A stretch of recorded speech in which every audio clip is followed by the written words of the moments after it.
Hello guys and welcome back to best Cuppics. Recently നമുക്കിപ്പോൾ കുറച്ച് updates ഒക്കെ കിട്ടിയിരുന്നു. നിങ്ങൾ ചിലപ്പോൾ അറിഞ്ഞു കാണുമായിരിക്കും. ടാറ്റ മോട്ടോഴ്സ് ഈ വരുന്ന ഓഗസ്റ്റ് 4 2021 പുതിയൊരു പ്രൊഡക്റ്റ് ഇന്ത്യയിലേക്ക് ഇൻട്രൊഡ്യൂസ് ചെയ്യാൻ പോവുകയാണ്. അപ്പോൾ അതെനിക്ക് തോന്നുന്നു ഒട്ടുമിക്ക എല്ലാവരും തന്നെ അറിഞ്ഞു കാണുമെന്ന്. പക്ഷേ നിങ്ങൾക്ക് ഒരു ഡൗട്ടുള്ള കാര്യം ഉണ്ടാകുമായിരിക്കും, ഏത് വാഹനമാണ് ഇവർ ഇറക്കാൻ പോകുന്നതെന്ന്. അതിനെപ്പറ്റി ടാറ്റ മോട്ടോഴ്സിൻ്റെ ഭാഗത്ത് നിന്ന് ഒഫീഷ്യലായിട്ട് യാതൊരു ഇൻഫർമേഷൻസും വന്നിട്ടില്ല. പക്ഷേ കുറേയധികം പ്രഡിക്ഷൻസ് ഇപ്പോൾ ഇങ്ങനെ നടന്നു വരുന്നുണ്ട്. അത് HPX ആയിരിക്കും, അല്ലെങ്കിൽ ടാറ്റയുടെ വരാൻ പോകുന്ന അപ്കമിങ് മൈക്രോ SUV ആണ് അവർ 4 ഓഗസ്റ്റിന് അൺവീൽ ചെയ്യാൻ പോകുന്നത് എന്നൊക്കെ പറഞ്ഞു. അപ്പോൾ അതിനെക്കുറിച്ചുള്ള ചെറിയ എൻ്റെ ഒരു കൺസെപ്റ്റ്, അല്ലെങ്കിൽ ഞാൻ എന്താണോ വിശ്വസിക്കുന്നത്, അതായത് ജസ്റ്റ് കുറച്ച് പ്രഡിക്ഷൻസ് ആണ് ഇത് ഈ വീഡിയോയിലൂടെ നമ്മൾ നോക്കാൻ പോകുന്നത്, ഏതായിരിക്കും എന്നതിനെക്കുറിച്ചുള്ളത്. ഇനി HPX ആണ് വരാൻ പോകുന്നതെങ്കിൽ അതിലെനിക്ക് കുറച്ച്, അതായത് എൻ്റെ ഒരു പ്രഡിക്ഷൻസ് വെച്ച് എന്തായാലും HPX വരാനുള്ള സാധ്യത ജസ്റ്റ് 10 to 20% ആണ്. അതായത് ഏകദേശം 70 to 80% ചാൻസിൽ HPX വരാനുള്ള സാധ്യതയില്ല എന്ന് തന്നെയാണ് ഞാൻ പറയുന്നത്. അതിൻ്റെ റീസൺസ് ഞാൻ പറയും. കാരണം HPX എന്ന് പറയുന്നത് നമ്മൾ ഒരുപാട് കാലമായിട്ട് വെയിറ്റ് ചെയ്തുകൊണ്ടിരിക്കുന്ന ഒരു പ്രൊഡക്റ്റാണ്. ഇതിൻ്റെ almost 70 to 80% production ready model, അല്ലെങ്കിൽ ഏകദേശം 90% പ്രൊഡക്ഷൻ റെഡി മോഡലാണ് ടാറ്റ അവരുടെ 2020 HPX ഓട്ടോ എക്സ്പോയിൽ അവർ കാണിച്ച HPX.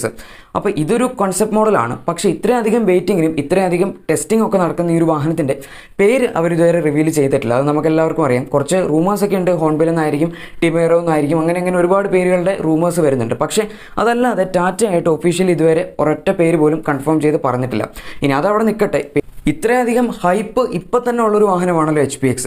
അപ്പോൾ അതിങ്ങനെ ഒറ്റയടിക്ക് ഒരൊറ്റ ലോഞ്ചിങ് ചെയ്യും എന്ന് എനിക്ക് തോന്നുന്നില്ല. അതായത് ഇത് മിക്കവാറും ഇവരുടെ ഒരു സ്ട്രാറ്റജി വെച്ച് നോക്കുകയാണെങ്കിൽ ഒരു മാസം മുമ്പ് തന്നെ ഇതിൻ്റെ ടീസേഴ്സ് ഒക്കെ വന്നു തുടങ്ങും. അതായത് ഓരിപ്പോൾ മഹീന്ദ്രയുടെ XUV 700 തന്നെ നമുക്ക് കാണാമല്ലോ. അവരാദ്യം പേര് റിവീൽ ചെയ്തു. പേര് റിവീലിംഗ് മാത്രമായിരുന്നു 2-3 മാസം മുമ്പ് അവർ ചെയ്തത്. അത് കഴിഞ്ഞിപ്പം അവർ ഓരോ ഫീച്ചേഴ്സ് വെച്ച് ഈ വാഹനത്തിനെ ടീസ് ചെയ്തുകൊണ്ടിരിക്കുകയായിരുന്നു. പക്ഷേ ഈ വാഹനം എന്ന് പറയുമ്പം ഇതുവരെ ഇതിൻ്റെ പേര് അവർ അൺവീൽ ചെയ്ത് അല്ലെങ്കിൽ റിവീൽ ചെയ്തിട്ടില്ല.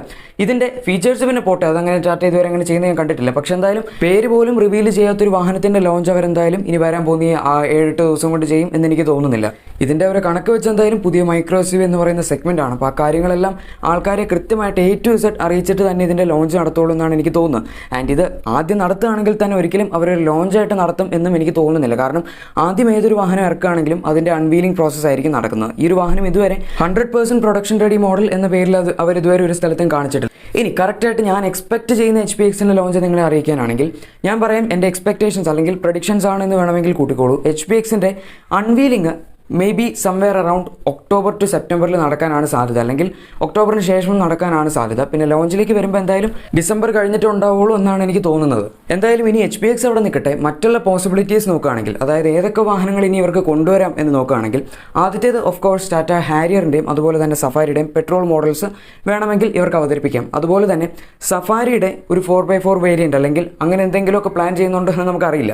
അതുപോലെ തന്നെ വേറൊരു പോസിബിലിറ്റി ഉള്ളത് ടാറ്റ ടിയാഗോയുടെ NRG അല്ലെങ്കിൽ JTP വേരിയൻസ് ആണ്. സോ പിന്നെ നെക്സോണിന് വേണമെങ്കിൽ DCT അല്ലെങ്കിൽ ഒരു പുതിയ അഡ്വാൻസ്ഡ് ആയിട്ടുള്ള ഓട്ടോമാറ്റിക് ട്രാൻസ്മിഷൻ കൂടി കൊണ്ടുവരുന്ന പോലെ അവർക്ക് വേണമെങ്കിൽ ചെയ്യാം. കാരണം ഒന്നെങ്കിൽ DCT ആയിരിക്കും, അല്ലെങ്കിൽ ടോക്കൺ വടരെ ഓട്ടോമാറ്റിക് വേണമെങ്കിൽ കൊടുക്കാനുള്ളൊരു ചാൻസ് ഉണ്ട്. പിന്നെ അതുപോലെ തന്നെ അൾട്രോസിൽ ശരിക്കും ഇതുവരെ ഒരു ഓട്ടോമാറ്റിക് ട്രാൻസ്മിഷൻ വന്നിട്ടില്ല. പക്ഷേ എന്നാലും ഇതിൻ്റെ സെയിൽസ് പട്ടിക നോക്കുകയാണെങ്കിൽ ഓട്ടോമാറ്റിക് ട്രാൻസ്മിഷൻ ഇല്ലാത്തൊരു വാഹനമാണ് ഇതെന്ന് ആർക്കും ഫീൽ ചെയ്യില്ല. കാരണം ഈവൻ ദോ i20 ആണ് ഹ്യുണ്ടായുടെ ലേറ്റസ്റ്റ് ആയിട്ടുള്ളൊരു പ്രീമിയം ഹാഷ് ബാക്ക് ഇറക്കിയതെങ്കിലും അതിലും കൂടുതൽ സെയിൽസ് അൾട്രോസിന് ലഭിക്കുന്നുണ്ട്. ഈവൻ അബൌട്ട് 50 to 100 യൂണിറ്റ്സിൻ്റെ കൂടുതൽ സെയിൽസ് മാത്രമേ അൾട്രോസിന് ലഭിക്കുന്നുള്ളൂ എങ്കിൽ പോലും ഓട്ടോമാറ്റിക് ഇല്ല, അതുപോലെ തന്നെ ഒരു നല്ലൊരു പെട്രോൾ എഞ്ചിൻ ഇല്ല. എന്നിട്ട് പോലും ഈ വാഹനത്തിന് നല്ല രീതിയിൽ തന്നെ സെയിൽസ് ലഭിക്കുന്നുണ്ട്. പിന്നെ പെട്രോൾ ഓട്ടോമാറ്റിക് കൂടി കൊണ്ടുവന്നു കഴിഞ്ഞാൽ തീർച്ചയായും ഈ വാഹനത്തിന് ഇതിലും കൂടുതൽ നല്ല രീതിയിൽ തന്നെ സ്വീകാര്യത കിട്ടും എന്നാണ് എനിക്ക് തോന്നുന്നത്.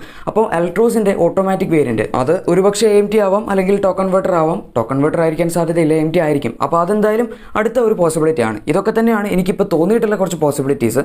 ഇനി ഇതിൽ നിന്ന് കുറച്ച് ഡീറ്റെയിൽ ആയിട്ട് എക്സ്പ്ലെയിൻ ചെയ്യാനാണെങ്കിൽ, ടാറ്റ ഒഫീഷ്യലി പറഞ്ഞിരിക്കുന്ന കാര്യം നിങ്ങൾക്ക് അതോടെ സ്ക്രീനിൽ കാണാം. അതായത് block your date on Wednesday August 4th 2021 to witness the launch of #tough and #sporty avatar of something which is seriously fun. ഇവിടെ ഒരു കാര്യം മനസ്സിലാക്കാനുള്ളത്, സീരിയസ്ലി ഫൺ എന്ന് പറയുന്നത് ടിയാഗോയുടെ ടാഗ് ലൈൻ ആണ്. അതായത് #seriously fun എന്ന് പറയുന്ന ഹാഷ്ടാഗോട് കൂടി വരുന്നത് ടിയാഗോയുടെ ഒരു ടാഗ് ലൈൻ ആണ്. അപ്പോൾ ഇതിൽ നിന്ന് എനിക്ക് മനസ്സിലായിട്ടുള്ളൊരു കാര്യം, അതായത് മിക്കവാറും വരും എന്ന് തോന്നുന്നത് ടിയാഗോയുടെ കുറച്ചുകൂടി അഡ്വാൻസ്ഡ് ആയിട്ടുള്ള വേരിയൻസ് ആണ്. കാരണം അതായത് ഞാൻ ഉദ്ദേശിച്ചത് ഒന്നെങ്കിൽ JTP ആയിരിക്കും, അല്ലെങ്കിൽ NRG വേരിയൻ്റ് ആയിരിക്കും എന്നാണ് എനിക്ക് തോന്നുന്നത്.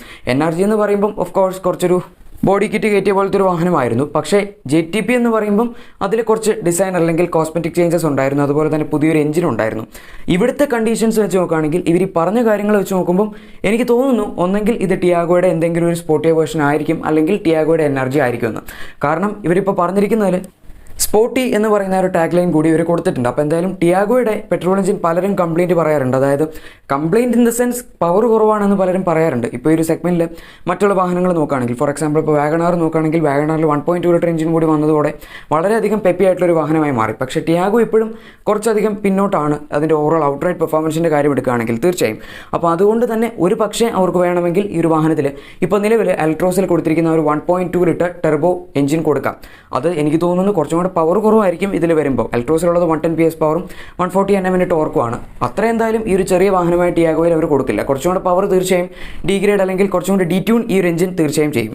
ഇനി അതുപോലെ തന്നെ ഒരു പോസിബിലിറ്റി ഉള്ളത്, ഈവൻ ദോ സ്പോർട്ടി എന്ന് പറയുന്ന ടാഗ് ലൈൻ അതുമായിട്ട് ജസ്റ്റിഫൈ ചെയ്യുന്നില്ല എങ്കിൽ പോലും ടിയാഗോയുടെയും അതുപോലെ തന്നെ ടിഗോറിൻ്റെയും CNG വേരിയൻസ് ടാറ്റ കൊണ്ടുവരുന്നുണ്ട് എന്ന് ഒരുപാട് റൂമേഴ്സൊക്കെ നമ്മളിപ്പോൾ കുറച്ച് കാലമായല്ലോ കേൾക്കാൻ തുടങ്ങിയിട്ട്. അപ്പോൾ അതും തീർച്ചയായും ഒരു പോസിബിലിറ്റി തന്നെയാണ്. ഇനി ഞാനിപ്പോൾ ഇവിടെ ടിയാഗോയിൽ തന്നെ നിന്ന് ഉരുണ്ട് കളിക്കുന്നതിനുള്ള ഒരു റീസൺ ഈ സീരിയസ്ലി ഫൺ എന്ന് പറയുന്ന ആ ഒരു ടാഗ് ലൈൻ കണ്ടിട്ടാണ്, അല്ലെങ്കിൽ ആ ഒരു #ടാഗ് കണ്ടിട്ടാണ്. കാരണം ടാറ്റയുടെ ഓരോ വാഹനങ്ങൾക്കും അതിൻ്റേതായ ടാഗ് ലൈൻ ഉണ്ട്. ഫോർ എക്സാമ്പിൾ ഇപ്പം നെക്സോൺ ആണെങ്കിൽ നെക്സ്റ്റ് ലെവൽ എന്നുണ്ട്, അതുപോലെ തന്നെ ഈ സഫാരിക്കാണെങ്കിൽ റിക്ലെയിം യുവർ ലൈഫ് എന്നുണ്ട്, അതുപോലെ തന്നെ അങ്ങനെ ഓരോ വാഹനങ്ങൾക്കും ഓരോരോ ടാഗ് ലൈൻസ് ആണ്. അൾട്രോസിനാണെങ്കിൽ ഗോൾഡ് സ്റ്റാൻഡേർഡ് എന്നാണ് അതിൻ്റെ ആ ഒരു ടാഗ് ലൈൻ കൊടുത്തിരിക്കുന്നത്.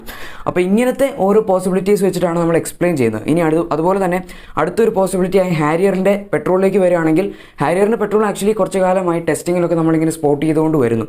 ആക്ച്വലി ടെസ്റ്റിങ്ങിൽ അകത്ത് എഞ്ചിൻ ഏതാണെന്ന് നമുക്ക് മനസ്സിലായിട്ടില്ല. പക്ഷേ ലോഞ്ച് കഴിഞ്ഞ ഒരു വാഹനം അതേ സ്പെസിഫിക്കേഷൻസ് അല്ലെങ്കിൽ അതേ ഒരു എക്സ്റ്റീരിയർ ലുക്സ് ഒക്കെ വെച്ച് മാറ്റണമെങ്കിൽ അല്ലെങ്കിൽ ടെസ്റ്റ് ചെയ്യണമെങ്കിൽ ഒന്നെങ്കിൽ അതൊരു ഫേസ് ലിഫ്റ്റ് ആയിരിക്കും, അല്ലെങ്കിൽ അതിലെന്തെങ്കിലും പുതിയൊരു ചേഞ്ച് കൊണ്ടുവരാനായിരിക്കും. അതുപോലെ തന്നെ നെക്സോണിലും പുതിയൊരു ട്രാൻസ്മിഷൻ ഗേജ് ഒക്കെ വെച്ചിട്ട് അവർ കുറച്ച് എക്യുപ്മെൻറ്റ്സ് ഒക്കെ വെച്ചിട്ട് നമ്മൾ ടെസ്റ്റ് ചെയ്ത് നമ്മൾ കണ്ടിട്ടുണ്ട്. അതുകൊണ്ട് തന്നെ ഒരു പക്ഷേ ഹാരിയറിൻ്റെയും സഫാരിയുടെയും പെട്രോൾ മോഡൽ ആവാം. അതുമല്ലെങ്കിൽ ഇനി ടാറ്റയ്ക്ക് ഹാരിയറിലും അഡ്വഞ്ചർ പെസോണ എന്ന് പറയുന്ന എന്തെങ്കിലും ഒരു മോഡൽ കൊണ്ടുവരാൻ പ്ലാൻ ഉണ്ടോ എന്ന് നമുക്കറിയില്ല. അത് പക്ഷേ പോസിബിലിറ്റീസ് വളരെ കുറവാണ്. അറൗണ്ട് 1-2% മാത്രമേ അതിന് ചാൻസ് ഉള്ളൂ. കാരണം സഫാരി എന്ന ഒരു മോഡൽ അവരിങ്ങനെ കുറച്ച് കോസ്മെറ്റിക് ചേഞ്ചസ് ഒക്കെ കൊടുത്ത് ചെയ്തത് സഫാരി എന്ന ഒരു ലെജൻഡറി നെയിം അവർക്ക് എങ്ങനെയെങ്കിലും ഒന്ന് നീതി പുലർത്തുന്നുണ്ട് എന്ന് കാണിക്കാനാണ്. പക്ഷേ ആക്ച്വലി കുറച്ച് കോസ്മെറ്റിക് ചേഞ്ചസ് മാത്രമേ ഉണ്ടായിരുന്നുള്ളൂ, അല്ലാതെ 4x4 സിസ്റ്റം അല്ലെങ്കിൽ ഒരു പക്ക ഓഫ് റോഡിങ് എക്യുപ്മെൻറ്റ്സ് ഒന്നും തന്നെ അതിലില്ലായിരുന്നു. ഗൈസ്, അപ്പോൾ എൻ്റെ ഭാഗത്തു നിന്ന് കുറച്ച് പ്രഡിക്ഷൻസ് ഉണ്ടായിരുന്നത് ഇത്രയും വാഹനങ്ങളാണ്. ഒരുപാട് സോഷ്യൽ മീഡിയാസിലൊക്കെ HPX വരുന്നു എന്നൊക്കെ പറയുന്നുണ്ട്. ആക്ച്വലി ഇത് ഇന്നലെ അറിഞ്ഞൊരു ന്യൂസാണ്. ഇന്നലെ എന്നല്ല, ഞാൻ ഈ വീഡിയോ ഷൂട്ട് ചെയ്യുന്നതിൻ്റെ തലേദിവസം അറിഞ്ഞ ന്യൂസാണ്. ഓക്കെ, പക്ഷേ എൻ്റെ പ്രഡിക്ഷൻസ് വെച്ച് ഞാൻ പറഞ്ഞു HPX വരാനുള്ള സാധ്യത കുറച്ച് കുറവാണ്. അതിന് പകരം എനിക്ക് തോന്നുന്നു